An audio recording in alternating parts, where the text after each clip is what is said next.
that. Cause like, I feel like me and you have open conversations and I have people, you know, where I can say like, I don't understand that. Can you explain without them being like, of course you don't, because you're white, you wouldn't understand. But well, no shit. That's why I'm asking you. Like, you know, I feel like some people, instead of realizing that, it's an immediate, like, that's ignorant, or I'm not, oh, of course, because you're privileged or whatever. I'm not going to, but if I'm trying to learn and understand, how do you? So I think it's a twofold way.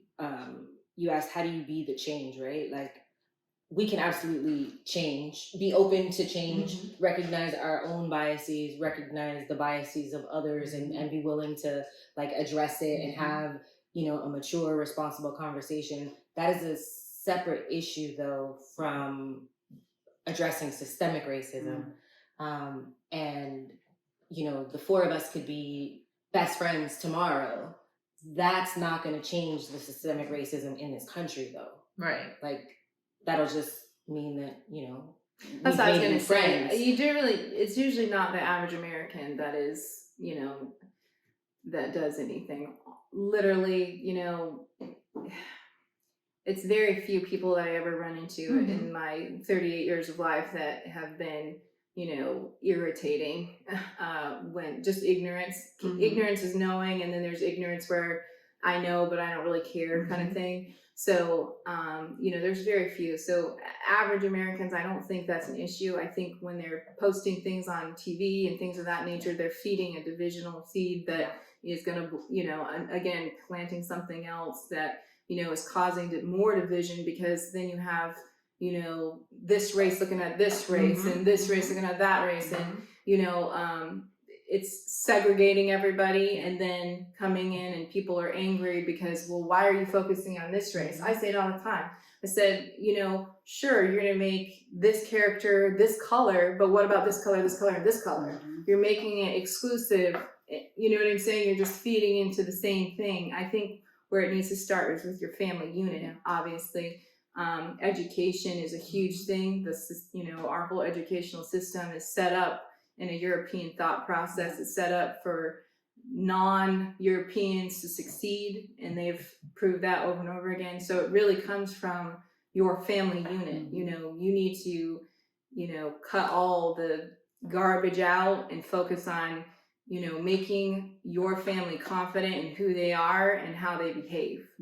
So it really comes down to, are you raising your children to be, you know, ask the system, is this right? You know, instead of causing more chaos, I suppose. Or taking it at face value. Yeah. So one question, hopefully you don't mind me asking. Oh, geez. Here we go. So Rain, you kept your name, your last name, when you got married. Why did you decide to do that? I don't know if that's a racial thing. Well, I mean, is it because of that? That's a womanhood thing, actually. Is it? Yes, it is. So that's why you did it. So yeah. Okay, well, I didn't know, because culturally you maybe didn't want to give that up because. Oh no, I didn't want to do that either. So it kind of applies. So culturally, yes. You know, I definitely did not want to give that up for sure, because I'm married to a white guy, which is completely against my whole existence. So it goes against the grain. You know, my family, when my mom saw Jared, she was like, "Oh, you really gotta pick the whitest one, didn't you?" You know, and I was like, "Go big, go home." Anyways, but you know, that whole keeping my last name was actually a decision I made as kind of a twofold situation. I was married prior, and I just feel that women give up a lot of their self when they get married, and you know, they follow men on their path, and then once that doesn't work out, we're kind of just left without our name, without an identity, with, you know, a lot of times with children and things of that nature. So I made a conscious decision when I got into the next relationship that I was going to keep my unit. So, you know, and then obviously that's good. I love that, because I think in your culture, Bridget, you keep your maiden name and then you add on the husband's name. So I wish in my culture we did that. We don't do that either. No. I know. I've noticed here carry, their mother and their father's last names, and so men will continue to carry that as they grow older, and then girls, when they get married, Mhm. they drop their mother's last name and they keep their father's last name Yeah. and their husband's last See, name. when I moved here, I'd always, when people got married, they would move their maiden name to their middle name. Yeah. And then I was like, that's weird. But I see why people want to carry their name. Yeah. So let me ask you something, Tiffany. So when I was at an office yesterday working, one of the agents told me to ask because she had been told that people of color, Black people, African Americans, that they cannot be racist. That they told her that they cannot be racist. Hold on. Absolutely. When you consider that racism, like in the lens of systemic racism as in a organization is able to influence policy and situations so to subjugate another group. Okay, Absolutely. but to racism Black people to can me, be prejudiced. yeah. Black people absolutely can be prejudiced. I think I But agree they can't be with that. racist. They can't be think I racist agree because with they're that. not in a position of power Yeah. in order to be Yeah. racist. Okay, Yeah. that makes sense. Hopefully she's listening. I'll not tag her. But I do agree with that because racism to me is superiority, is embodied in that feeling. I'm superior, everybody else is inferior to me. And so if we could come together. Okay, so like I'm gonna be totally, and all work together, maybe, but no. I'm gonna be totally transparent. I'm gonna be honest. When there's a lot of people who say there's a lot of white trash Americans, right? Like white, but sometimes people portray that and you see it and they act it. And sometimes you get people who are like, oh, Black people are just this, they're just this. And then they show up and they look the part. So where is it in our own culture to start changing that own, or are people really okay being with that label? Because you can walk outside now and go into the mall and you're going to see those people that are stereotyped against and they are fulfilling it to 120%. So, I mean, then you're upset that somebody, just like, it's not race, but if my daughter dresses half naked and complains, somebody looks at her, I'm like, it's because you're half naked. So like, if you go and dress the part, why? And then you're like, oh, they judged me or they whatever. But I mean, I kind of feel like, I don't know how to explain it. There's stores I've walked into, they won't even speak to me. And I'm like, well, that's great. Or the people walk in and they look, you get some of those guys at the store, their guns all hanging out and they're like, white pride t-shirts and stupid. And you're like, but I'm not racist. And you're like, what? Like, if you look the part, then like, why do people fulfill those stereotypes?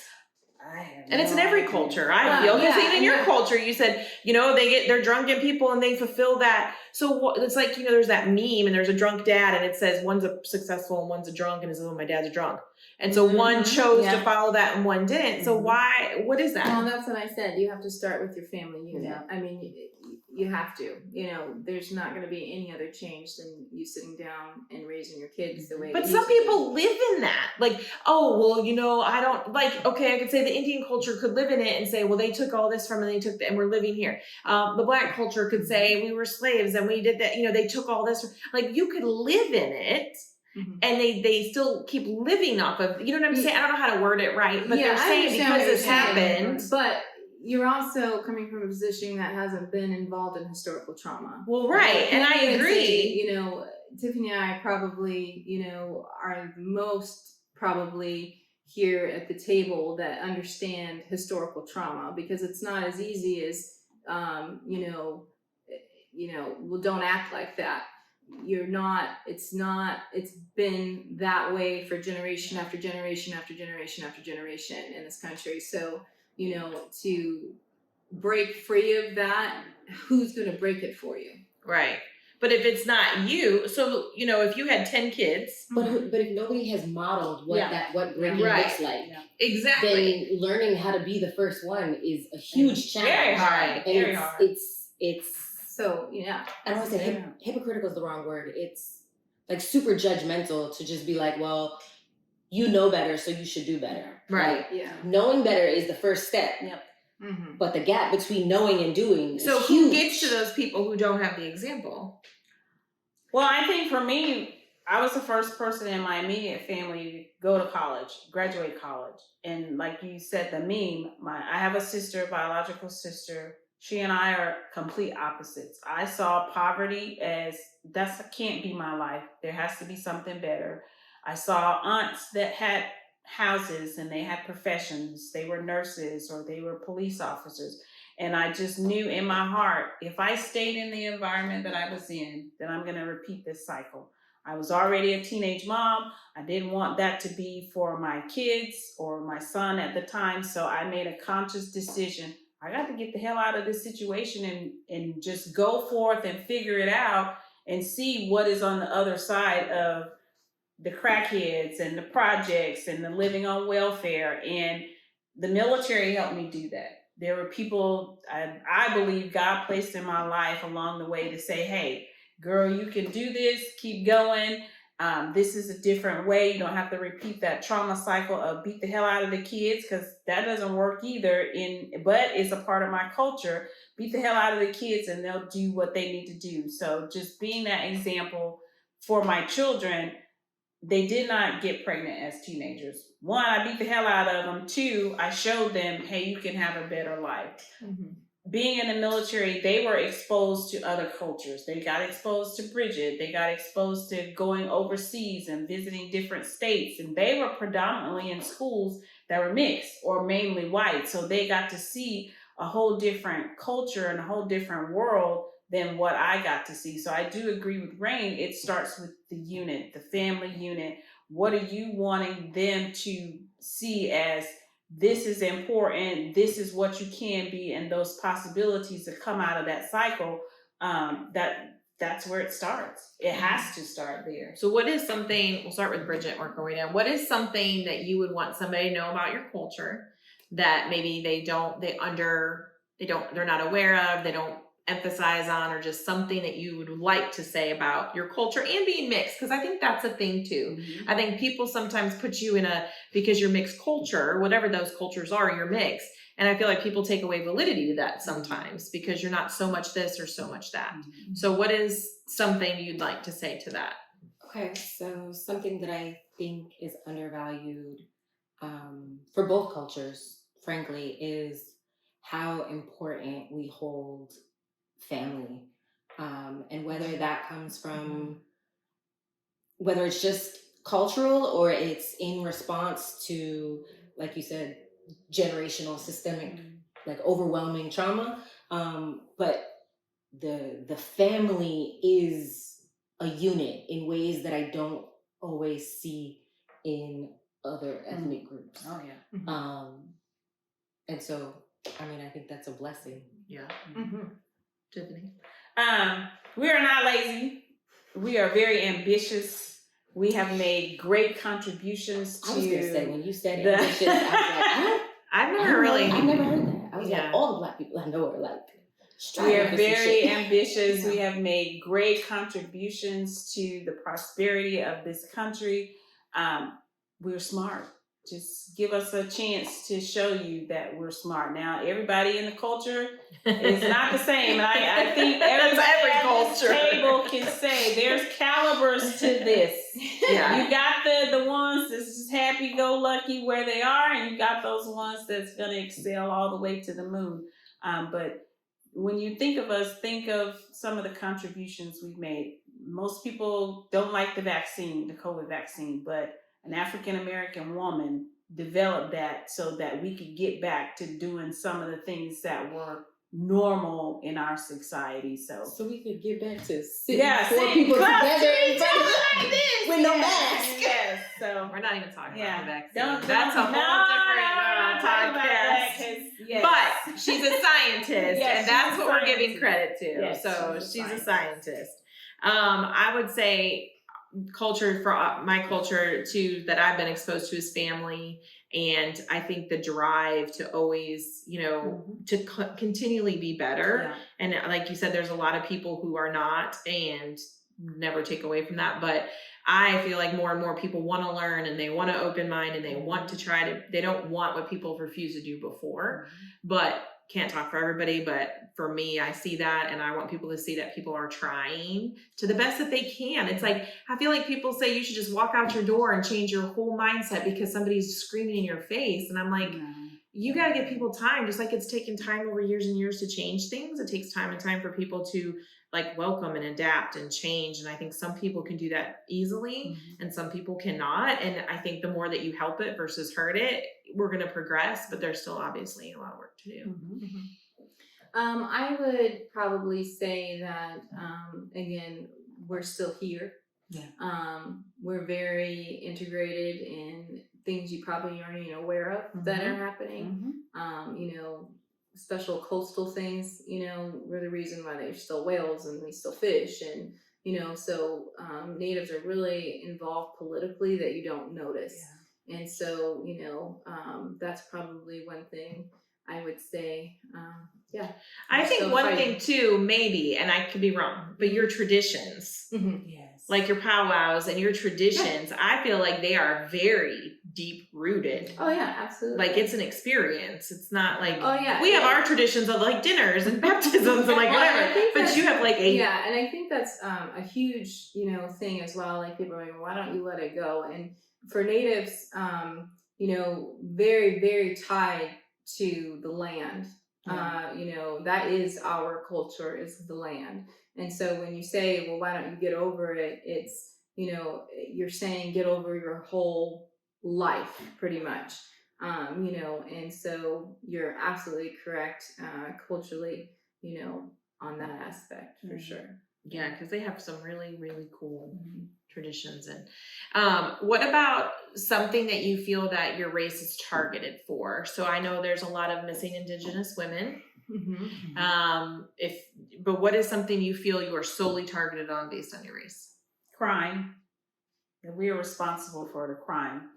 And that's not the case. You know, if you look at statistics, it's not 50-50. It's not, you know, it's nowhere near that. But when you see the predominantly Black community, you're automatically saying, oh shit, let me put my purse to the side, or let me lock all my doors.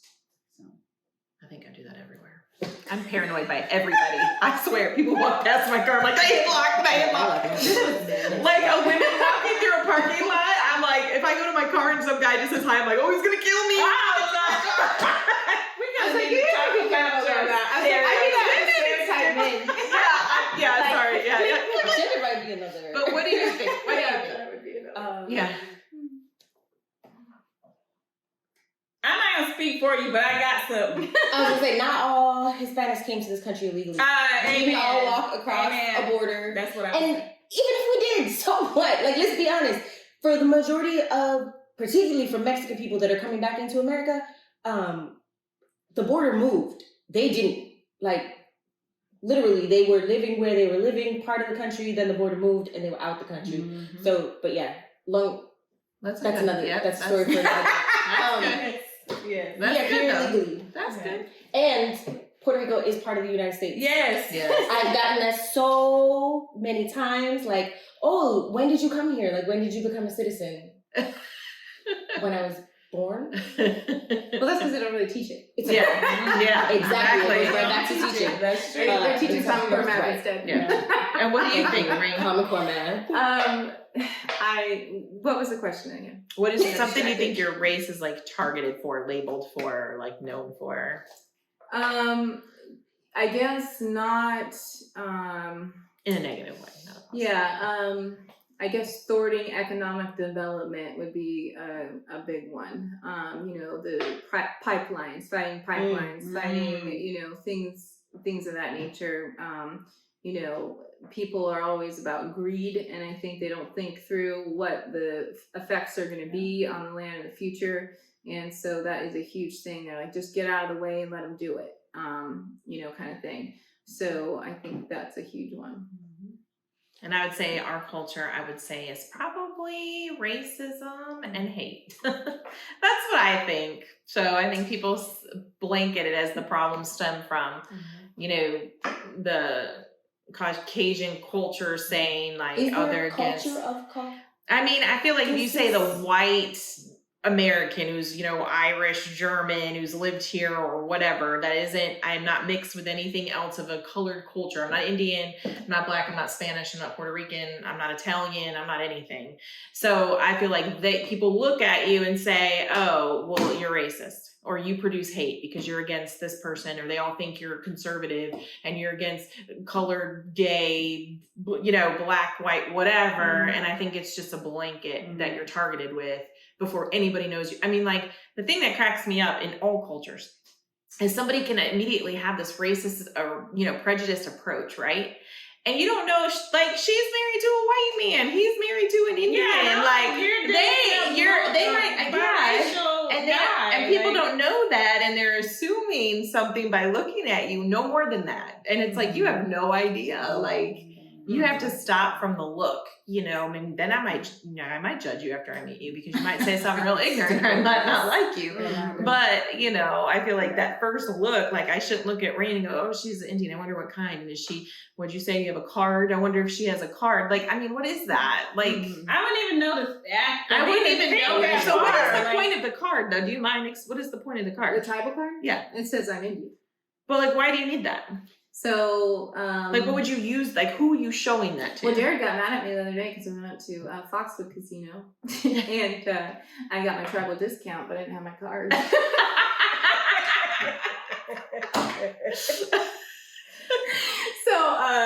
So a tribal card is issued to you, with whatever tribe you're a part of. So a lot of natives are not registered in any tribe because so how that goes is they track back lineage. It's not a blood test. It's not anything like that. You have to provide documentation who your dad was to your or mom. But what if that was all wiped out? Then you're not Indian technically to the federal government. Wow. Mhm. And there's nothing you can do about it after that. Mm-hmm. I didn't know that. Yeah, I think for me, I've always wondered like where my lineage goes to, but how the heck do I even start to look at the records to figure that out? Unless I do a genealogy test. Yeah, And I swear military already has my DNA, so I'm not giving nobody else my DNA. But See, and I that's see from the only opposite way You that I would figure out where I came from, who I am. What did you say? I said I took it from the opposite standpoint. I figured the army already got my DNA, so So I'm just gonna run me my check. test results. Because who knows what they're doing with it, right? Exactly. Yeah. Exactly. I should get something out of it besides what the opposite. Yeah. So I mean, how do I even? I've had people tell me, "Oh, you look like you're from this region or you're from that region." And the one stereotype that I absolutely hate, "Oh, you're from Africa." Do you know how big freaking Africa is? It is a continent. Not a It country. is not a country. There are several countries She's yelling. in damn Africa. Okay, so I'm not just from Africa. That's why I sound black. Yeah. Yeah. But some people don't like that. You They realize do. that. Some Yes, people want to but I'm know black. exactly where or. I'm black. Okay. Yeah, but in America, you don't have the But- luxury of But knowing what's exactly where. what's the appropriate term though? Because some people will say black, some people say African, some people say people of color. So what is the socially accepted that I don't say the wrong word and they're like that damn white person. I would say just say African American. But if you're not African, I don't identify being African American because I don't know if I really came from Africa. I might have came from England. so then Shit, why I is don't that know. the appropriate term? And then, like I said, Africa is a continent. Right. It's not a country. But I could be an you know, Ethiopian. I could be Ghanaian. I could be. But is that kind of from like saying Nigeria, Native American? Congo Like, or something. so it's like saying Native Yeah. American, but you have different tribes Yeah, under yeah. Native American. I was gonna say probably is preference. I know Yeah. like some I people think it don't just like comes to down to be like a individuals. huge thing that's going around Indian country is being called Indian because they said they thought they were in India when they came here, so they were like, well, we're not Indians. I think that's another thing that we need to kind of reel in as a Native community is that we are Native American Yeah. Indians. It doesn't matter. That's what all our treaties say. So when you X out the Indian part of it, then you're Xing out all our treaties. So we really got to kind of reel that in and stop getting so concerned about all the historical situation is what it is at this point. But I really think it depends probably on person. If somebody called me an Indian, I wouldn't get offended. Maybe if somebody called somebody an Indian, they're 20 years old, maybe they would, so it Yeah. really just depends on your preference. I think people need to really step back and realize, stop getting so hot-headed over silly things because we're not educated like we should be in every dynamic, and there's really no way to do that. So just being kind and explaining, I think, is a big step, because we only know what we know. Exactly, I And agree. then, when you step in to getting ignorant, that's a different situation, Right. you know, kind of thing. Yeah. Do you guys have anything else you would like to add before we say our farewells? I'm not doing this with you again. We're gonna have something else and we'll invite you. I'll say that I'm glad y'all were here. Yes. And I hope that this podcast kind of like lets people know it's an okay conversation to have Yes. with other Yeah. people, and that you can learn from each other and kind of be open-minded when you're talking to somebody and be respectful. And Yes. And that's what our hope is, that, you know, it does spark conversations within your own community about these topics. And if you have questions, please feel free to email us at pardonourhonesty@gmail.com. Don't forget to like, share, and subscribe. And until next time, guys, bye. bye.